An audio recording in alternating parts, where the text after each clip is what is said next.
जय श्री कृष्णा। आप सभी का दिन शुभ और मंगलमय हो। भगवान लक्ष्मी नारायण की कृपा आप सभी पर सदैव बनी रहे। आज हम सब दूसरे अध्याय में जानेंगे वैशाख मास में विविध वस्तुओं के दान का महत्व तथा वैशाख स्नान के नियम। नारद जी कहते हैं, वैशाख मास में धूप से तपे और थके मांदे ब्राह्मणों को श्रमनाशक सुखद पलंग देकर मनुष्य कभी जन्म मृत्यु आदि के क्लेशों से कष्ट नहीं पाता। जो वैशाख मास में पहनने के लिए कपड़े और बिछावन देता है, वह उसी जन्म में सब भोगों से संपन्न हो जाता है और समस्त पापों से रहित हो ब्रह्मा निर्वाण अर्थात मोक्ष को प्राप्त होता है। जो तिनके की बनी या अन्य खजूर आदि के पत्तों की बनी हुई चटाई दान करता है, उसकी उस चटाई पर साक्षात भगवान विष्णु शयन करते हैं। चटाई देने वाला बैठने और बिछाने आदि में सब ओर से सुखी रहता है। जो सोने के लिए चटाई और कंबल देता है, वह उतने ही मात्र से मुक्त हो जाता है। निद्रा से दुख का नाश होता है, निद्रा से थकावट दूर होती है और वह निद्रा चटाई पर सोने वाले को सुख पूर्वक आ जाती है। धूप से कष्ट पाए हरा श्रेष्ठ ब्राह्मण को जो सूक्ष्मतर वस्त्र दान करता है, वह पूर्ण आयु और परलोक में उत्तम गति को पाता है। जो पुरुष ब्राह्मण को फूल और रोली देता है, वह लौकिक भोगों का भोग करके मोक्ष को प्राप्त होता है। जो खस कुश और जल से वासित चंदन देता है, वह सब भोगों में देवताओं की सहायता पाता है तथा उसके पाप और दुख की हानि होकर परमानंद की प्राप्ति होती है। वैशाख के धर्म को जानने वाला जो पुरुष गुरोचन और कस्तूरी का दान करता है, वह तीनों तापों से मुक्त होकर परम शांति को प्राप्त होता है। जो विश्रामशाला बनवाकर प्याऊ सहित ब्राह्मण को दान करता है, वह लोकों का अधिपति होता है। जो सड़क के किनारे बगीचा, पोखरा, कुआं और मंडप बनवाता है, वह धर्मात्मा है। उसे पुत्रों की क्या आवश्यकता है। उत्तम शास्त्र का श्रवण, तीर्थ यात्रा, सत्संग, जलदान, अन्नदान, पीपल का वृक्ष लगाना तथा पुत्र, इन 7 को विज्ञ पुरुष संतान मानते हैं। जो वैशाख मास में तापनाशक तक्र दान करता है, वह इस पृथ्वी पर विद्वान और धनवान होता है। धूप के समय मट्ठे के समान कोई दान नहीं, इसलिए रास्ते के थके मांदे ब्राह्मण को मट्ठा देना चाहिए। जो वैशाख मास में धूप की शांति के लिए दही और खाण दान करता है तथा विष्णु प्रिय वैशाख मास में जो स्वच्छ चावल देता है, वह पूर्ण आयु और संपूर्ण यज्ञों का फल पाता है।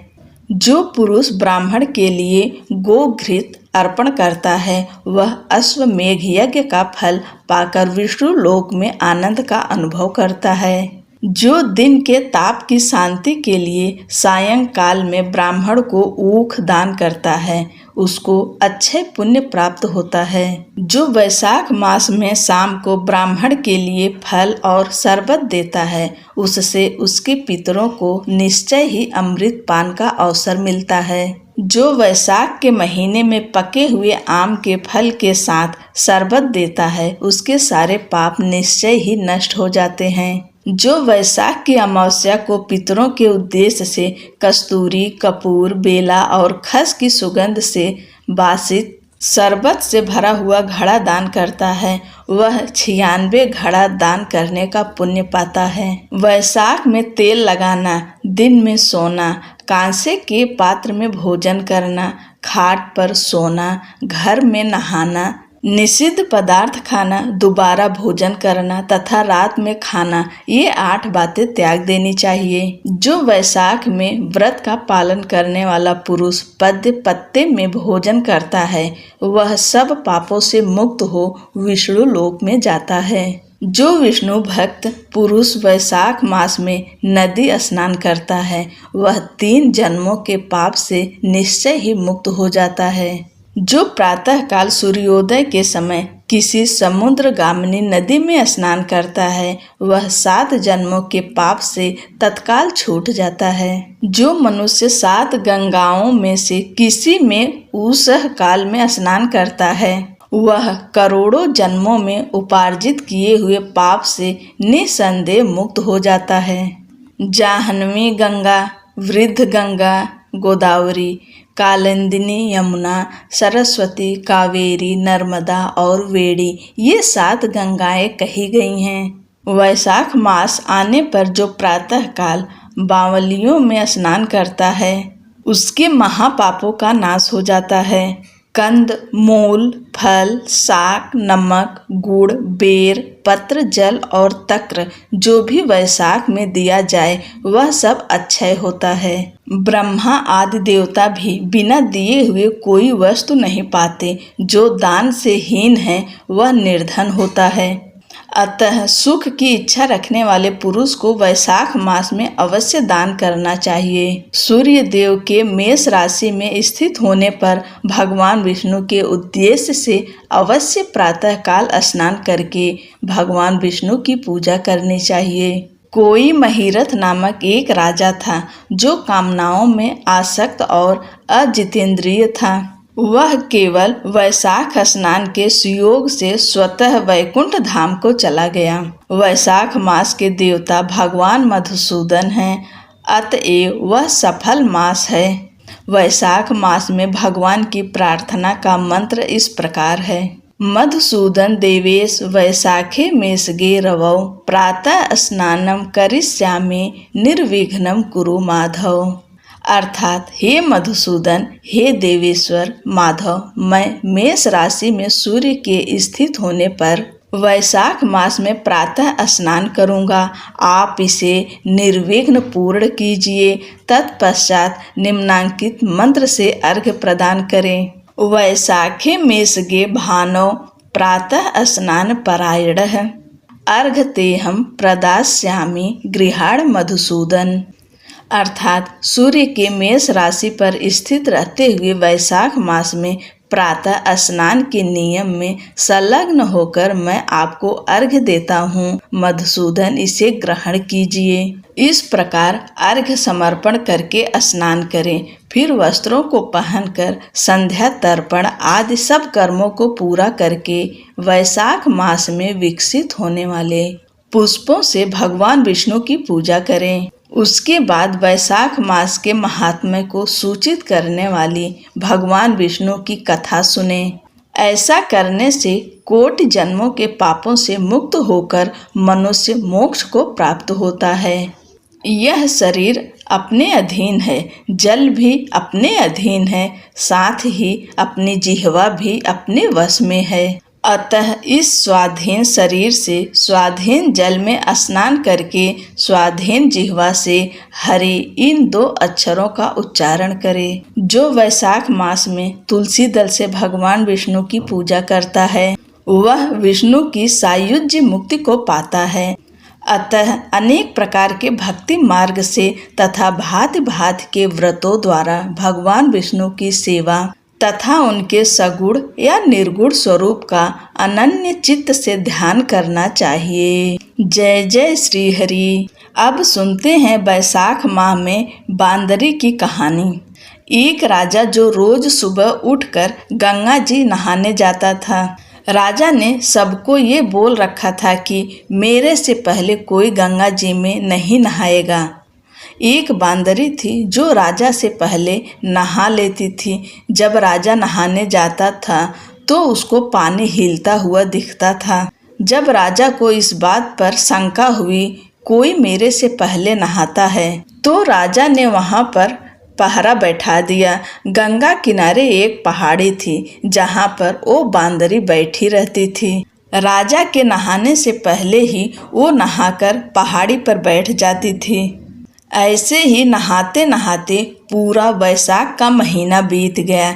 एक दिन उस बांदरी को नहाते हुए सिपाहियों ने देख लिया और पकड़कर राजा के पास ले गया। राजा का यह प्रण था कि अगर कोई औरत मेरे से पहले नहाएगी तो उससे विवाह कर लूँगा। राजा ने बांदरी से विवाह कर लिया। वैशाख नहाने के पुण्य से बांदरी के गर्भ लग गया। पूरा 9 महीना होने को आया। तब बांदरी ने राजा से पूछा कि जब मेरे बच्चा होने का समय आएगा तो मैं क्या करूँगी। तब राजा ने महल में टाली बंधवा दी और बोला कि जब तुम्हारे दर्द उठे तो इस टाली को बजा देना, फिर मैं आकर बंदोबस्त कर दूंगा। राजा की और भी रानियां थीं जिनके पास बच्चे नहीं थे। बांदरी के बच्चा होने वाला है ये बात उनको जला रही थी। टाली बंधी हुई देखकर उन्होंने पूछा कि ये टाली क्यों बांध रखी है। तब बांदरी ने बोला कि जब मेरे बच्चा होने वाला होगा तब राजा को बुलाने के लिए ये टाली बांधी है। तब रानियां बोली कि एक बार टाली बजाकर तो देखो कि राजा आते हैं या नहीं। बांदरी ने टाली बजाई और राजा आ गए। जब राजा ने आकर पूछा कि टाली क्यों बजाई हो तो बांदरी बोली कि इन रानियों ने मुझसे कहा था कि एक बार टाली बजाकर देखो कि राजा जी आते हैं या नहीं। तब राजा ने बोला कि दोबारा ऐसे मत बजाना। थोड़ा दिन बाद जब बांदरी के बच्चा होने वाला था तो बांदरी ने खूब टाली बजाई पर राजा नहीं आए।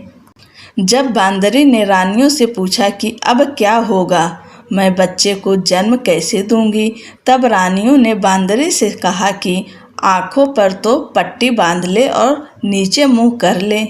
बांदरी के वैशाख स्नान से बहुत सुंदर लड़का हुआ।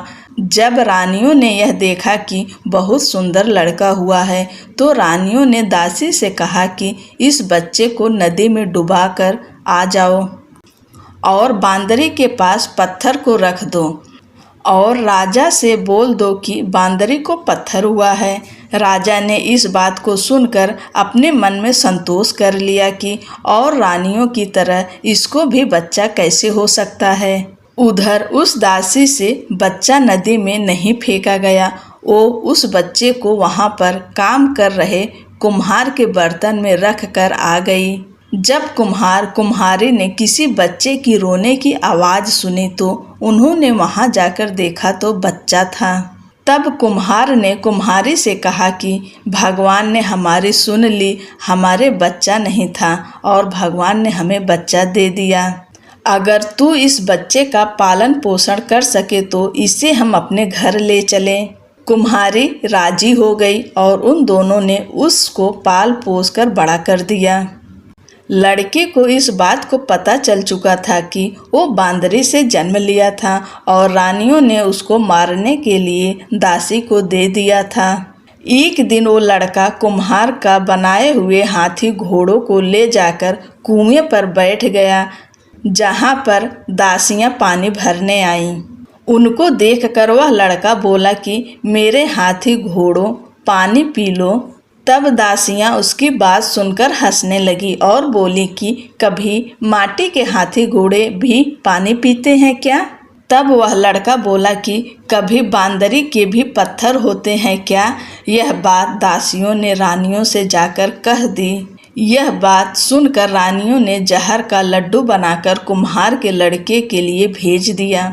भगवान की कृपा से जहर के लड्डू बूंद का लड्डू बन गया।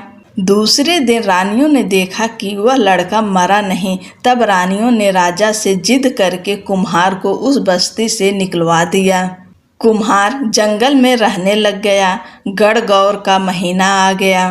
कुम्हार का लड़का 101 करवा 101 गोली ले घड़ों में पानी भरकर बगीचे में जाकर बैठ गया जहाँ पर राजा को साहूकारों की लड़कियाँ गणगौर पूजने के लिए मिट्टी ले जाने के लिए आईं। वहाँ पर पहले तो उन्होंने खूब खेला कूदा। जब उनको प्यास लगी तो वो उस लड़के के पास पानी पीने के लिए आईं।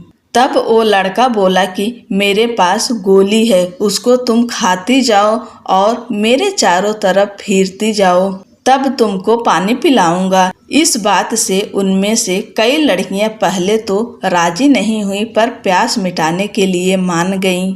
फिर वो लड़का अपने सामने आग जलाकर बैठ गया और उनको गोली खिलाता गया, अपने चारों तरफ चक्कर लगवाता गया। ऐसा करने से सब लड़कियों के गर्भ लग गया। जब ये बात उन लड़कियों के माता पिता को पता चली तो उन्होंने उन लड़कियों से पूछा कि ऐसा कैसे हुआ। उन्होंने सारी बात बता दी तो उनके माता पिता उस कुम्हार के पास गए और बोले, तुम्हारे लड़के ने हमारी लड़कियों से फेरे लेकर शादी कर ली है। तो वो बोले कि इन लड़कियों को अब तुम अपने पास रखो। तो कुम्हार बोला कि इतनी सारी लड़कियों का मैं कैसे पालन पोषण करूँगा। तब उनके माता पिता ने उन लड़कियों को बहुत धन दौलत देकर विदा कर दिया। थोड़े दिन बाद कुम्हार के घर 101 पोता बच्चा हो गया। कुम्हार बोला कि हम पूरी नगरी को जिमाएंगे। तब सब लोग कुम्हार के जिमने के लिए आए। राजा रानियां सब आए, केवल बांदरी को छोड़कर सब आए। जब लड़के ने यह देखा कि बांदरी नहीं आई है तो उसने राजा के पास जाकर बांदरी को लाने के लिए न्योता भिजवाया। बांदरी आई, उसको सोने की चौकी पर बिठाकर सभा में बिठा दिया और लड़के ने अपनी बहुओं को बता दिया कि यह मेरी जन्म की माता हैं। तो सारी बहुओं ने उसको सोने के सिक्के देती गईं और उसके पैर छूती गईं। बांदरी के पोते बच्चे को गोदी में देती गईं और बांदरी से आशीर्वाद दिलाती गईं। राजा को ये बात समझ में नहीं आई कि ये लड़का बांदरी की इतनी खातिरदारी क्यों कर रहा है। रानियों को यह बात समझ में आ गई कि बांदरी का लड़का है। राजा ने सबसे बोला कि मेरा तो अपमान हो गया, मैं यहाँ से जा रहा हूँ। तब लड़के ने राजा को रोका और बोला कि आप क्यों जा रहे हैं। तो राजा ने लड़के से पूछा कि तू बांदरी की इतनी खातिरदारी क्यों कर रहा है। तो लड़के ने राजा को सारी बात बता दी कि ये मेरे जन्म की माता हैं। जो दासी उस लड़के को नदी में बहाने के लिए गई थी वहाँ पर ही बैठी थी। वो दासी भी राजा को सारी बात बता दी। तो राजा ने सब रानियों को जेल में डलवा दिया और बांदरी सारी बहुओं पोतों पोतियों और अपने लड़के को पूरे गाजे बाजे के साथ अपने महल ले गया और लड़का राज करने लगा। राजा ने कुम्हार से कहा कि आप दोनों भी मेरे साथ चलो, लेकिन कुम्हार राजी नहीं हुआ। फिर राजा ने कुम्हार को बहुत सारा धन दौलत दे दिया। तब सभी लोग बोलते हैं कि वैशाख महीने में नहाने से बहुत पुण्य मिलता है।